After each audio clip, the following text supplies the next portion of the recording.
টাকা পয়সা double double করার তন্ত্রমন্ত্রতে আপনাকে স্বাগতম। সর্বপ্রথম আপনার একটা মোমবাতি জ্বালাতে হবে। মনে রাখবেন, মোমবাতি অবশ্যই মেজের কাঠি দিয়ে জ্বালাতে হবে, গ্যাস লাইট দিয়ে জ্বালানো যাবে না। আরে আমি তো ম্যাচ দিয়ে জ্বালাইতে গেছিলাম, তুমিই তো বেশি বোঝো। আর যদি গ্যাস লাইট দিয়ে মোমবাতি আগেই জ্বালিয়ে থাকেন তাহলে সেইটা নিভানো যাবে না। নিবানো মোমবাতি দ্বিতীয়বার আবার জ্বালানো যাবে না, এতে উল্টা প্রবাহ হতে পারে। যদি আপনি মোমবাতি জ্বালায়ে আবারও নিভাই দেন, এতে কিন্তু আপনার উপরে অনেক খারাপ প্রভাব পড়বে। বেশি বোঝে। এবার আপনি আর মোমবাতি জ্বালাতে পারবেন না, আপনার স্ত্রী পারবে। আর মনে রাখবেন, মোমবাতি এবার গ্যাস লাইট দিয়ে জ্বালাতে হবে, ম্যাচের কাঠি নয়।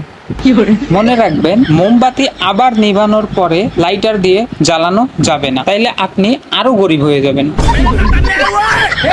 মনে রাখবেন, ওই জ্বালানো মোমবাতি যদি আবার ফু দিয়ে নিভানো হয় তাহলে এটাই কারণ, এজন্য আপনি গরিব।